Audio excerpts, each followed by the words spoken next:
Herzlich willkommen zu unserer heutigen Runde. Schön, dass du da bist und mit uns Deutsch lernen möchtest. Hallo auch von mir. Wir haben heute ein wirklich, nützliches Thema für dich vorbereitet, das dir im Alltag sicher helfen wird. Ganz genau. Heute dreht sich alles um den Grundwortschatz zum Thema Gesundheit und Körper. Das ist besonders wichtig, wenn du dich auf dem A2-Niveau bewegst. Wir schauen uns 15 zentrale Wörter an. Unser Ziel ist es, dass du diese 15 Wörter nicht nur verstehst, sondern auch selbst anwenden kannst. Wir erklären sie dir ganz einfach, geben die englische Bedeutung und natürlich auch Beispiele aus dem, echten Leben. Super, dann lass uns keine Zeit verlieren und direkt eintauchen. Fangen wir mal ganz oben an mit der Kopf. Der Kopf, genau. Auf Englisch ist das Head.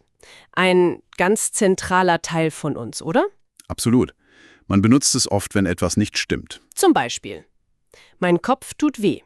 Das ist ein sehr, sehr häufiger Satz. Stimmt. Oder wenn man denkt, ich nutze meinen Kopf. Aber meistens hört man es im Zusammenhang mit Schmerzen, wie Kopfschmerzen. Der Kopf. Und dieses Gefühl, wenn der Kopf schmerzt, dafür gibt es ein spezielles Verb. Wehtun. Ah ja, wehtun. Das englische Wort dafür ist to hurt. Wichtig hierbei, das Perfekt ist, hat wehgetan. Das brauchst du, wenn du über die Vergangenheit sprichst. Genau. Du kannst sagen, gestern hat mir der Rücken wehgetan. Oder ganz aktuell, Achtung, mein Arm tut weh. Es beschreibt einfach Schmerz. Egal ob der Zahn, der Bauch oder der Fuß, wenn es schmerzt, dann tut es weh. Ein wirklich wichtiges Verb, das solltest du dir gut merken. Wehtun. Wenn dir nun etwas wehtut, der Kopf oder der Rücken, wie fühlst du dich dann oft? Man ist dann vielleicht Krank, das ist das passende Adjektiv. Krank. Auf Englisch sagt man sick oder ill. Ein einfacher Satz wäre, ich kann heute nicht arbeiten, ich bin krank. Oder du fragst eine Freundin, bist du krank? Du siehst blass aus. Ja, krank sein bedeutet, man fühlt sich nicht gut, der Körper funktioniert nicht normal, man bleibt vielleicht im Bett. Krank. Und was hoffen wir alle zu sein, statt krank? Also das Gegenteil ist? Gesund. Wieder ein Adjektiv. Gesund. Das heißt healthy auf Englisch. Genau, ich bin nicht krank, ich bin gesund. Oder Bewegung an der frischen Luft ist gesund. Stimmt. Man spricht auch oft von einer gesunden Ernährung. Viel Obst und Gemüse essen hilft, gesund zu bleiben. Ein positives Wort. Gesund. Wir hatten das Adjektiv krank. Wenn man nun über den Zustand spricht, also nicht nur, wie man ist, sondern was man hat, dann braucht man das Substantiv. Die Krankheit. Das ist das Nomen zu krank. Die Krankheit. Auf Englisch Illness oder Disease. Grippe ist eine häufige Krankheit im Winter. Oder er hat eine seltene Krankheit. Genau. Eine Erkältung ist auch eine Krankheit. Aber meistens nicht so schlimm. Man wünscht natürlich niemandem eine schwere Krankheit. Die Krankheit. Wenn wir schon bei Erkältung sind, was ist ein typisches Symptom? Ein Geräusch, das man oft hört.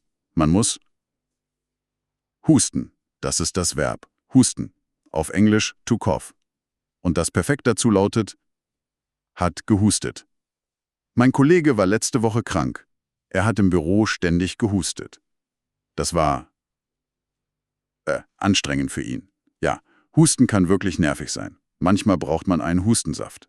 Wenn jemand fragt, was ist los, kannst du sagen, ich muss husten. Husten.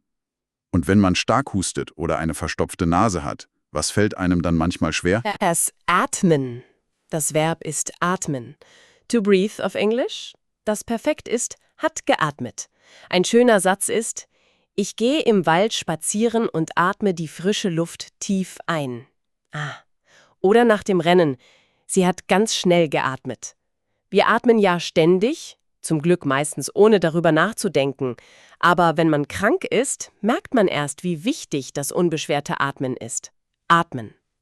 Okay, stellen wir uns vor, jemand ist krank, hustet, atmet vielleicht schwer und es tut etwas weh.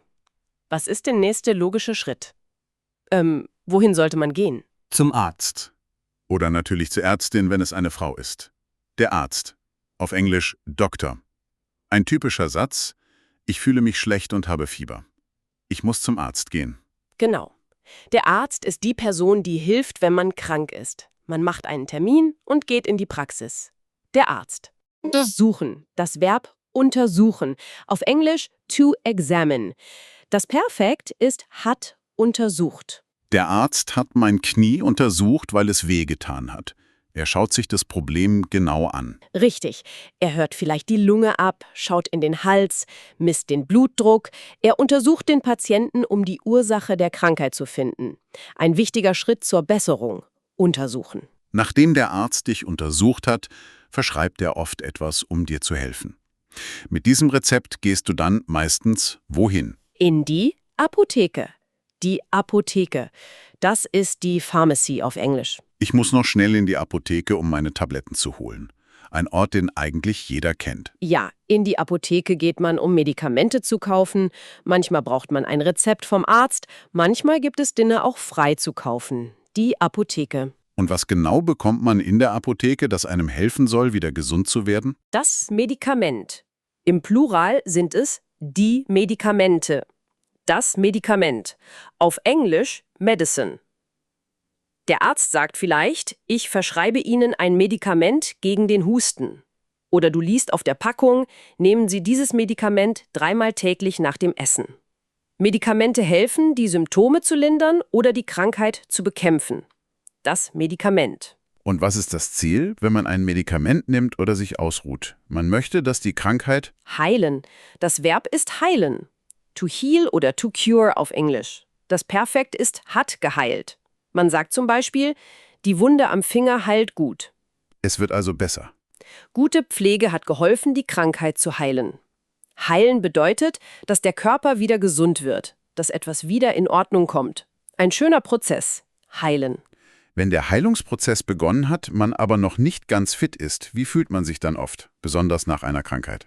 Sehr oft ist man dann noch müde. Das Adjektiv müde.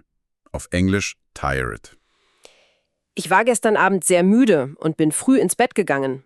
Ein sehr alltägliches Gefühl, oder? Nach der Krankheit war ich noch lange müde. Man hat einfach wenig Energie. Auch nach viel Arbeit oder wenig Schlaf ist man müde. Müde. Und dieses Gefühl, müde zu sein, geht oft Hand in Hand damit, dass man sich auch körperlich nicht so leistungsfähig fühlt. Man fühlt sich schwach. Das Adjektiv schwach. Auf Englisch weak. Nach der Operation fühlte er sich noch sehr schwach. Er hatte keine Kraft. Genau. Wenn man lange krank war, sind die Muskeln vielleicht schwach. Man kann nicht viel tragen oder sich nicht lange konzentrieren. Das Gegenteil von stark. Schwach. Damit hast du das Stichwort für unser letztes Wort gegeben. Wenn die Krankheit geheilt ist, man nicht mehr müde und nicht mehr schwach ist, dann fühlt man sich endlich wieder stark. Das letzte Adjektiv für heute. Stark. Strong auf Englisch. Ein tolles Gefühl. Nach dem Urlaub fühle ich mich wieder richtig stark und energiegeladen. Oder man beschreibt jemanden, mein Bruder ist sehr stark. Er kann schwere Möbel tragen. Stark zu sein bedeutet, Kraft zu haben, gesund und fit zu sein. Ein Ziel, das wir wohl alle anstreben. Stark. Fantastisch. Das waren sie, unsere 15 Wörter rund um Gesundheit und Körper für dein A2-Level. Das war eine ganze Menge. Ja, aber sehr nützliche Wörter. Lass uns sie kurz im Kopf durchgehen. Wir hatten Körperteile wie der Kopf, dann Verben wie wehtun, husten, atmen, untersuchen und heilen und Adjektive, die beschreiben, wie man sich fühlt. Krank, gesund, müde, schwach und stark. Genau. Und wichtige Substantive.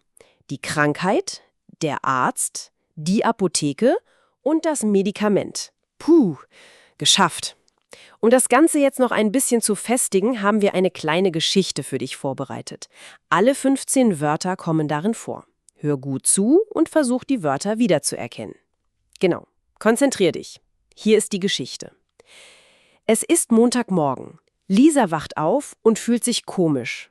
Ihr Kopf brummt und tut weh. Oh nein, denkt sie, ich glaube, ich bin krank. Sie fühlt sich total schwach und überhaupt nicht stark. Als sie aufstehen will, muss sie sofort heftig husten. Auch das Atmen fällt ihr schwerer als sonst. Lisa seufzt. Das ist sicher eine richtige Krankheit, vielleicht eine Erkältung oder sogar die Grippe. Sie ruft bei der Arbeit an und meldet sich krank. Danach vereinbart sie einen Termin beim Arzt. In der Praxis muss sie ein bisschen warten. Dann ruft der Arzt sie auf. Er fragt freundlich, was ihr fehlt. Lisa erzählt von den Kopfschmerzen, dem Husten und dass sie sich so schlapp fühlt. Der Arzt nickt verständnisvoll und sagt, okay, ich werde Sie mal kurz untersuchen. Er hört Ihre Lunge ab, schaut ihr in den Hals und misst Ihre Temperatur. Dann sagt er, ja, das ist eine Erkältung. Nichts Schlimmes, aber Sie brauchen Ruhe. Er gibt ihr ein Rezept für ein Medikament gegen den Husten und die Schmerzen.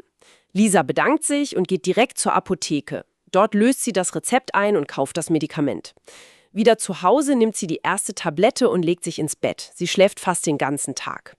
Am nächsten Tag beginnt die Krankheit langsam zu heilen. Der Kopf tut schon weniger weh und sie hustet nicht mehr so oft. Sie ist zwar immer noch sehr müde, aber das schwache Gefühl wird langsam besser. Nach ein paar weiteren Tagen fühlt sich Lisa endlich wieder gesund. Sie ist nicht mehr müde, sondern fühlt sich wieder richtig stark und freut sich darauf, wieder zur Arbeit zu gehen. Das war unsere Geschichte von Lisa. Konntest du alle Wörter hören und verstehen?